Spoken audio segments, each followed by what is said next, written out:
lanjutkan dari diskusi makalah kami yang berjudul Asuransi Perpajakan PPH 24. Saya tidak Bakar dari saya. Saya Dina Natasha. Saya Sasa Fitri. Saya Saskia Putri Borobinting. Selanjutnya kami menyampaikan Sasa Fitri tentang pengertian PPH pasal 24. Ketentuan pasal 24 UU PPH mengatur tentang perhitungan besarnya pajak atas penghasilan yang dibayar atau terutang di luar negeri yang dapat dikreditkan terhadap pajak penghasilan yang terutang atas seluruh penghasilan wajib pajak dalam negeri. Pajak luar negeri dilakukan dalam tahun digabungkan penghasilan dari luar negeri dengan penghasilan Indonesia agar wajib pajak tidak terkena pajak ganda. Ketentuan pasal 24 UPH mengatur tentang perhitungan besar pajak atas penghasilan yang dibayar atau terutang di luar negeri yang dapat dikreditkan terhadap pajak penghasilan yang terutang atas seluruh penghasilan wajib pajak dalam negeri. Pasal PPH pasal 24 adalah peraturan yang mengatur hak wajib pajak untuk memanfaatkan kredit pajak mereka di luar negeri untuk mengurangi nilai pajak terutang yang dimiliki di Indonesia, sehingga jumlah pajak yang harus dibayar di Indonesia dapat dikurangi dengan jumlah pajak yang telah mereka bayar di luar negeri, asalkan nilai kredit pajak di luar negeri tidak melebihi tentang pajak yang dibayar di Indonesia. Pemanfaatan kredit pajak di luar negeri ini dimaksudkan agar wajib pajak tidak terkena pajak ganda.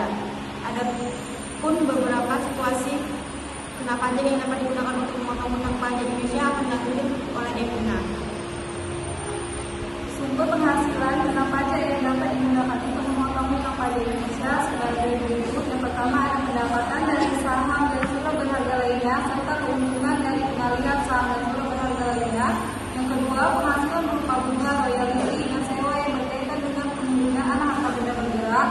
Yang ketiga, penghasilan berupa sewa yang berkaitan dengan penggunaan harta benda tidak bergerak.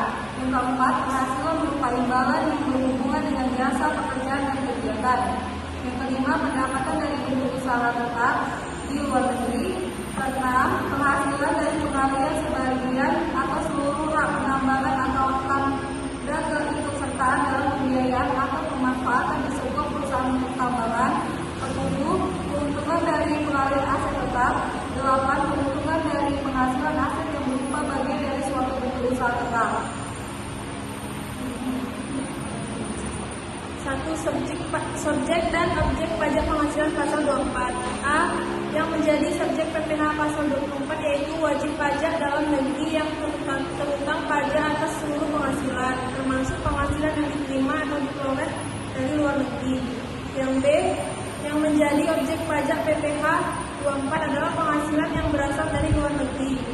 2. Sumber penghasilan kena pajak yang dapat digunakan untuk memotong hutang pajak Indonesia yaitu A. Pendapatan dari saham dan surat berharga lainnya. B. Penghasilan berupa bunga, royalti, dan sewa yang berkaitan. C. Penghasilan berupa sewa yang berkaitan dengan penggunaan harta. D. Penghasilan berupa imbalan. E. Pendapatan dari bentuk usaha tetap.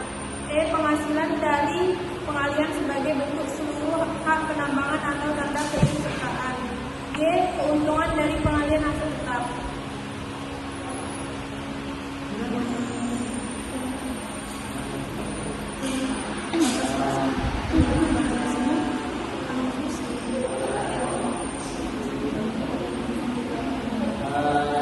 Pemikulan PPH pasal 24 yang pertama PT Arif tahun 2017 memperoleh pendapatan neto di dalam negeri sebesar 25M dan dari luar negeri sebesar 10M, asumsi pajak di luar negeri sebesar 20%. Total penghasilan tercatat adalah sebesar 25M penghasilan dalam negeri ditambah penghasilan luar negeri.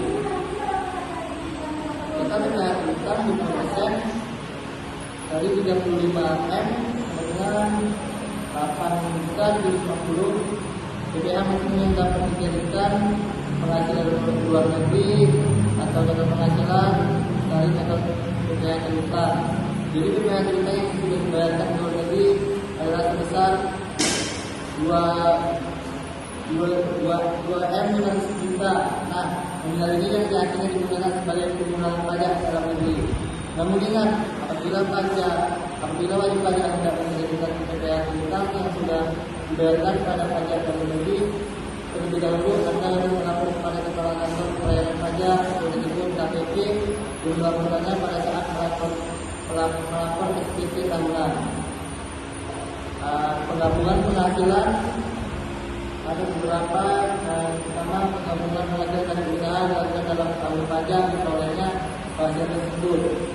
Yang kedua, penggabungan penghasilan lainnya dilakukan dalam tahun pajak diterimanya penghasilan tersebut. Yang ketiga, penggabungan penghasilan yang berupa dividen pasal 18 ayat 20 supaya dilakukan dalam tahun pajak pada saat perolehan dividen tersebut ditetapkan sesuai dengan peraturan Menteri Keuangan. Sekianlah presentasi dari kami. Semoga teman-teman yang menonton video ini mendapatkan ilmunya.